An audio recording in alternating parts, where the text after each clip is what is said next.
कृष्णा भक्ति चैनल में आपका स्वागत है। इस वीडियो को लाइक करें, चैनल को सब्सक्राइब करें और बेल आइकन दबाएं।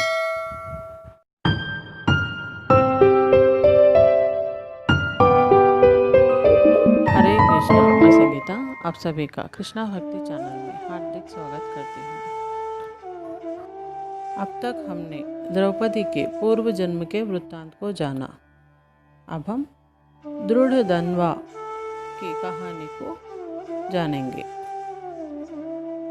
पुरुषोत्तम मास महत्तम कथा 13वां अध्याय। ऋषि कहने लगे कि हे सूत जी, राजा दृढ़धन्वा को पुरुषोत्तम के सेवन से राज्य, पुत्र, पौत्र और पतिव्रता स्त्री कैसे मिली और योगियों को अति दुर्लभ भगवान का लोक कैसे प्राप्त हुआ, इसलिए आप विस्तार से इस इतिहास को कहिए। सूत जी कहने लगे, हे ऋषियों, आकाश गंगा की तरह पवित्र करने वाली सुंदर पुरानी दृढ़धन्वा की कथा मैं तुमसे कहता हूँ। है देश का चित्रधन्वा नाम से विख्यात राजा हुआ। उसका पुत्र महातेजस्वी, सब गुणों से युक्त, सत्य बोलने वाला, धार्मिक दृढ़धन्वा के नाम से विख्यात हुआ। वह दृढ़धन्वा अंगों सहित चारों वेदों को पढ़कर विधि पूर्वक गुरु जी की पूजा कर दक्षिणा देकर पिता के नगर को गया। अपने नगर के रहने वालों को नेत्रों का आनंद उत्पन्न करते हुए उसने अपने पिता चित्रधन्वा को प्रसन्न किया। अब राजा चित्रधन्वा अपने मन में विचार करने लगे कि स्त्री, घर, पुत्र आदि छोड़कर मुझको भी वन में जाकर हरि का भजन करना चाहिए।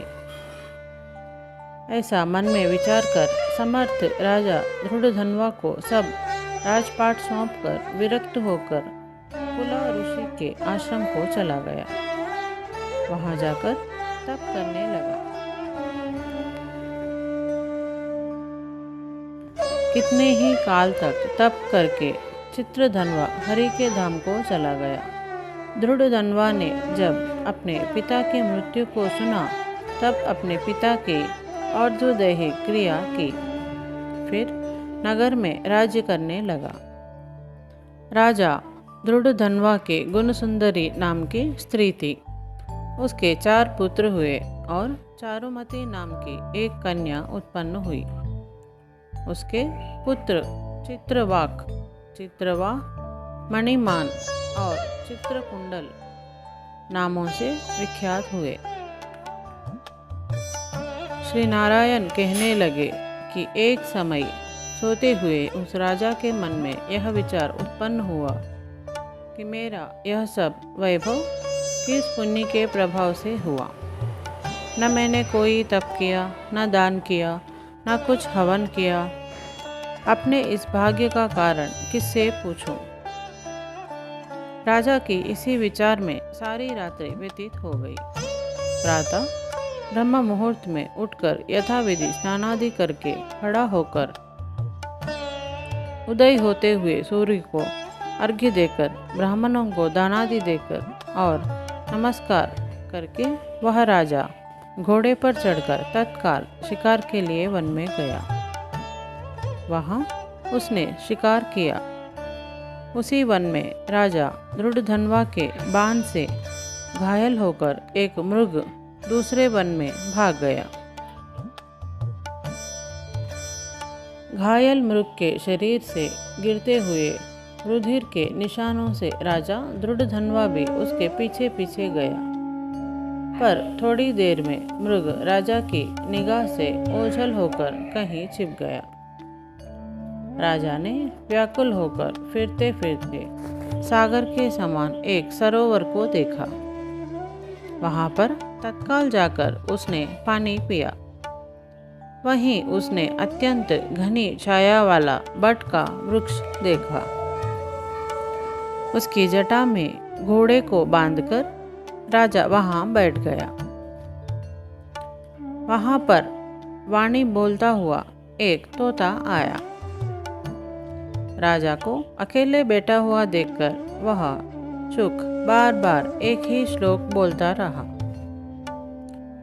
तू पृथ्वी में अत्यंत सुख को देखकर सार वस्तु को नहीं विचारता तो कैसे पार पहुँचेगा।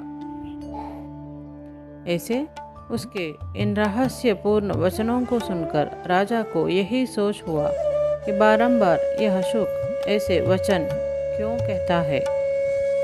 क्या वह शुकदेव जी हैं? मुझ मूढ़ को संसार सागर में डूबे हुए देखकर मुझको श्री कृष्ण का भक्त समझकर मुझ पर कृपा करके उद्धार करने को आए हैं। वह इसी विचार में था कि पीछे से उसकी सेना आ गई। वह तोता तो राजा को उपदेश देकर अंतर्धान हो गया और राजा अपने नगर में शुक के वाक्यों को स्मरण करता रहा। अथ श्री 13वां अध्याय समाप्तम। जय बोलो कृष्ण कन्हैया लाल की जय। आप चैनल पे नए हैं तो ज़रूर सब्सक्राइब कर लें। व्रत त्योहार धर्म से जुड़े वीडियोस, लड्डू गोपाल सेवा भक्ति रिलेटेड वीडियोस के लिए चैनल को सब्सक्राइब करें, लाइक करें, बेल आइकन को प्रेस करें। अपने परिवारजन और मित्रों को ज़रूर वीडियो शेयर करें। धन्यवाद। राधे।